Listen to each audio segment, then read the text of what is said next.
message in this series when I was a child is called Barbarian. You can get all of these sermons on our line and our webpage and all those areas. I remember there was an old movie, Rocky III. Do you remember? Everyone see that Rocky III? Yeah, Don's going, oh no. Well, I saw it, okay?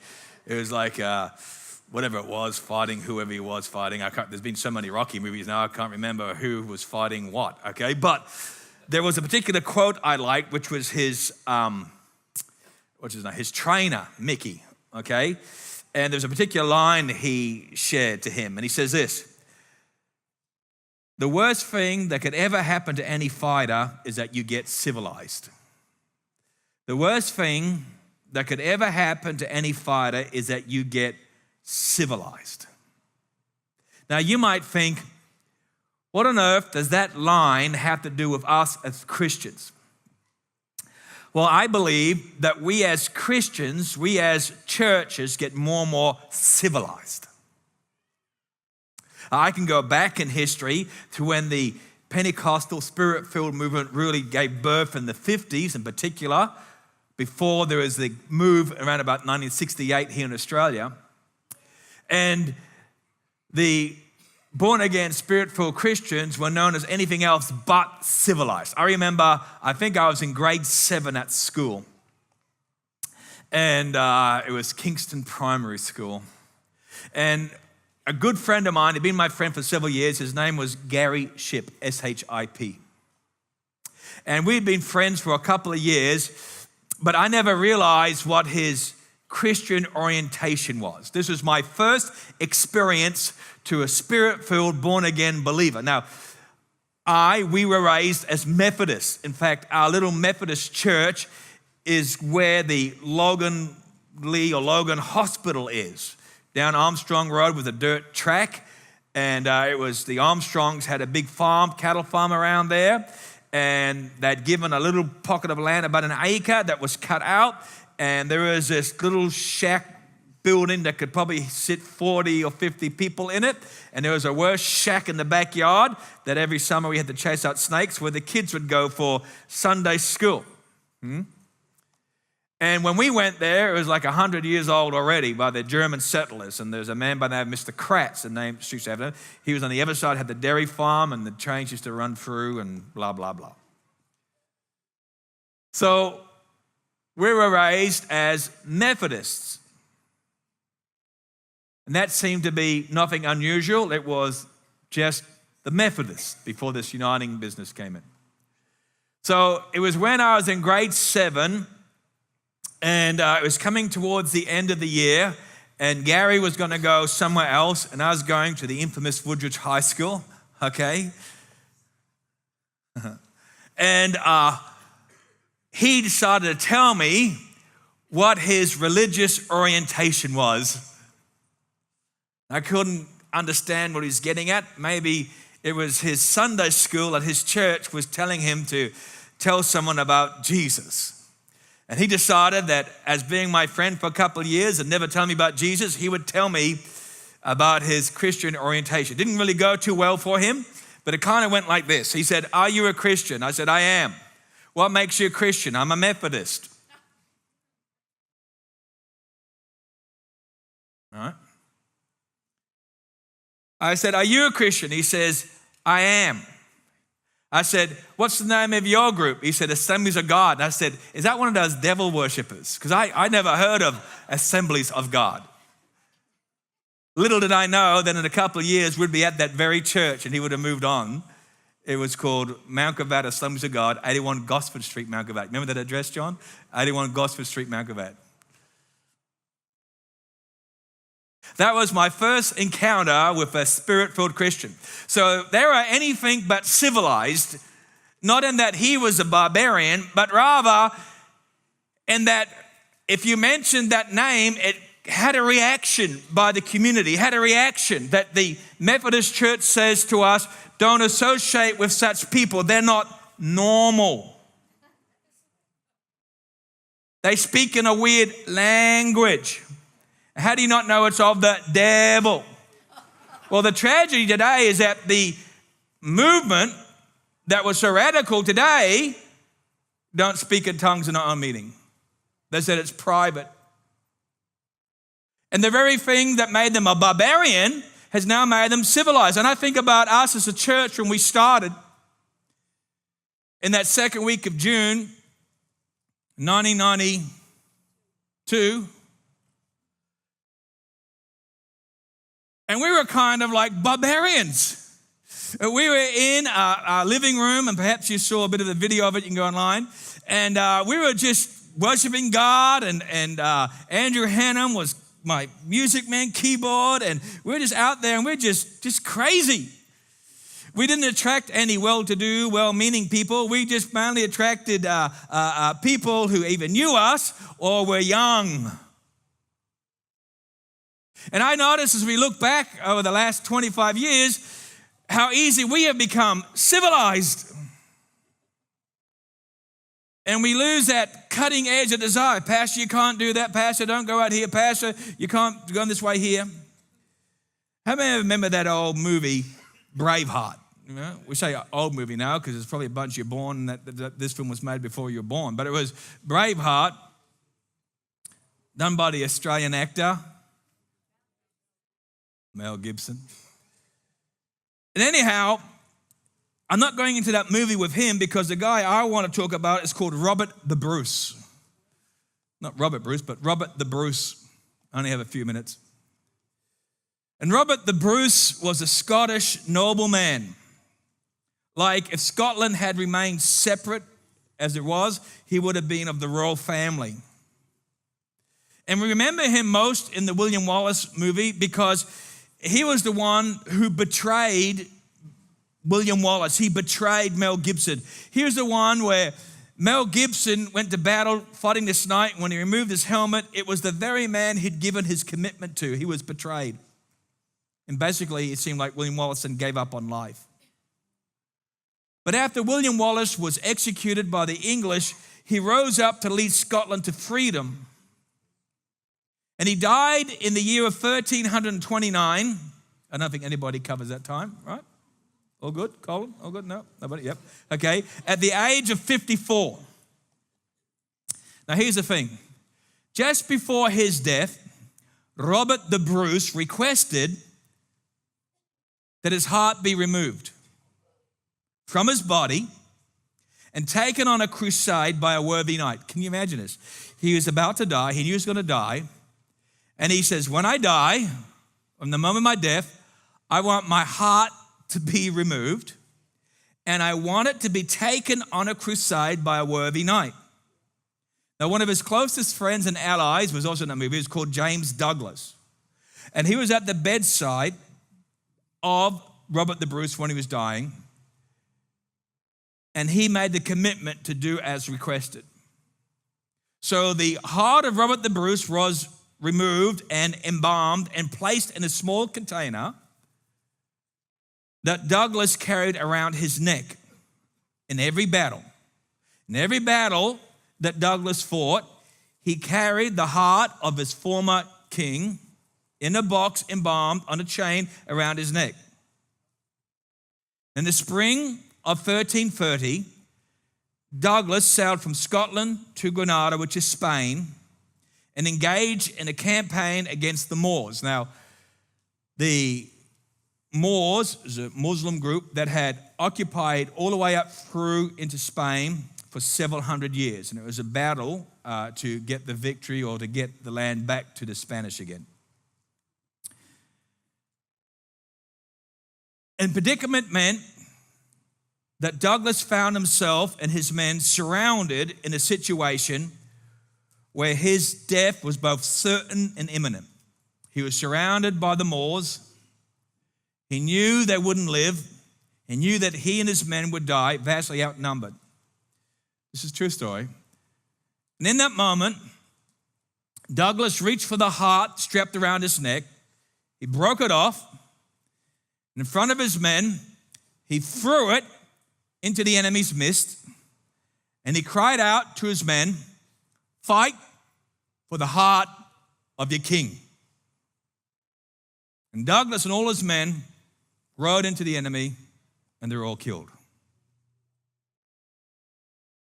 But the motto of his clan, his family, which even today, the present Duke of the Douglas clan has as their motto one word that says forward. To this day, from 1330, his clan and the Duke of Douglas has one motto on their shield, which is forward. Forward.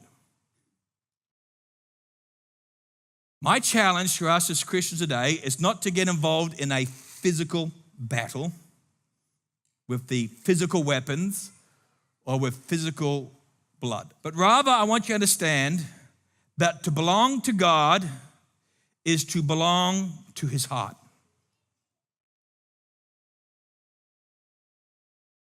I'm asking us to fight for the heart of our King.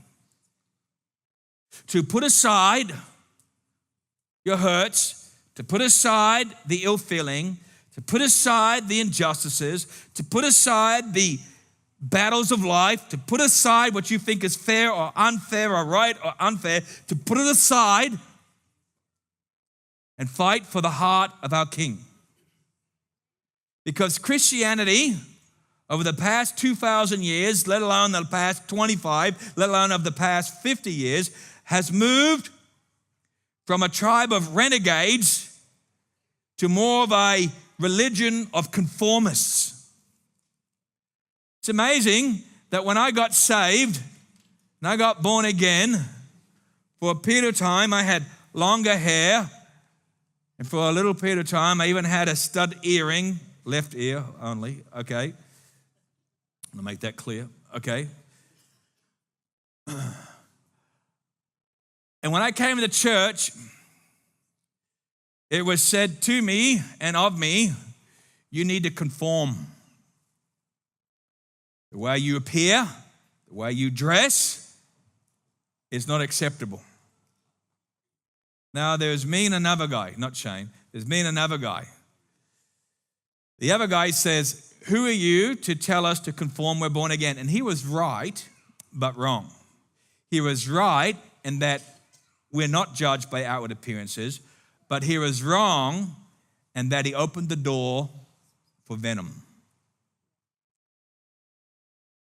I also knew it was wrong, but I yielded because I believe if I humble myself, God will lift me up. Okay. He didn't. Today I serve the Lord. Today he still talks about how things are unjust and unfair. The issue is putting the heart of the King before the heart of our own interests, before the heart of our own desires. The call of Jesus is a simple call that demands action. Jesus began his public ministry with a simple invitation. Come, follow me. Come, follow me. Or more simple invitation was come and listen. Lisa, could you come up? The tribe of Jesus, above all people, need to carry a banner applicably that just says forward, because it is a revolutionary call to fight for the heart of humanity. We are called to what I call an unconventional war, using the weapons of faith, hope, and love. But because it's unconventional, using the weapons of faith, hope, and love, the battle is no less dangerous than any war that's ever fought. We are called to be different. We are called to rise up in faith, and we are called to put aside things in our life that would hinder us. Life is filled with disappointments. Some things you've done nothing to deserve, and other things you're reaping what you sow. But the issue is you've got to learn to put them aside, because when you don't, as Jeremiah says, our children eat on sour grapes, meaning they've been fed by your complaints, therefore now they eat on your complaints. And they're unable to move because they're eating your hurt. We can't be such a people. if we're a follower of Jesus Christ, then we are called to fight for the heart of the King. It's meant to be a life that is fueled by passion, a passion for God, and a passion for the people whom God loves. In Psalm 37:4, we're told, that if we delight ourselves in the Lord, He'll give us the desires of our hearts. But when Christianity becomes just another religion, it focuses on what God requires. And too many of us are focused on what we think God requires. We think that God requires our money. You're wrong. God doesn't require your tithe or your money. He asks you, do you love Him enough to give it to Him? We get taught old where we get told He requires it, but I'm telling you, you've been taught wrong. He doesn't require your life. He doesn't require your offering. He doesn't require your service. He just asks you, do you love me enough to where you can give it in celebration? And that's the difference between the new covenant and the old covenant. Jesus said in Matthew 5, you heard it said, but it's wrong. This is how it's meant to be. You heard it said, I tell you no, I thank God Jesus turned up, because man, and still to this day, man is interpreting God's heart through old covenant things. And the old covenant isn't abolished, but it's fulfilled with Jesus saying, listen to me, there's truth, but you need to see it through the lens of me, which is Jesus. And we're seeing it through the lens of religion. We need to be bold in our witness, bold in our testimony, bold in our beliefs, bold in our faith, standing on what we value, but love God. In Deuteronomy 6:5-6, I'm going to finish off. And it says this, love the Lord your God with all your heart, with all your soul, and all your strength. In Mark 10:17-19, when Jesus asked, what is the commandments? He says, to love the Lord your God and to love your neighbor as yourself. But in Mark 12:28-31, Jesus adds something to what Moses said. And when Moses says, love the Lord your God with all your heart and all your soul and all your strength, Jesus adds in another word, and with your mind, your thoughts. So the difference I've seen between the Old Testament Deuteronomy, which says your heart, your soul and strength, versus what I see in the New Testament with Jesus saying your heart, soul, and strength and mind is this. God hasn't called you to blindly follow Him. He wants you to think about and weigh up what's being asked of you. When I read the Old and it doesn't mention the mind, to me it's saying you can't think about it or understand it. Whereas what I see with Jesus is He's saying to me, I want your heart, I want your soul, your emotions, I want your strength, but I also want your thoughts, your mind. Not mind control, not where you are a robot, but where you deliberately and openly and through free will choose to worship Him. You see, we've lost the desire to worship. Worship is not what happens here.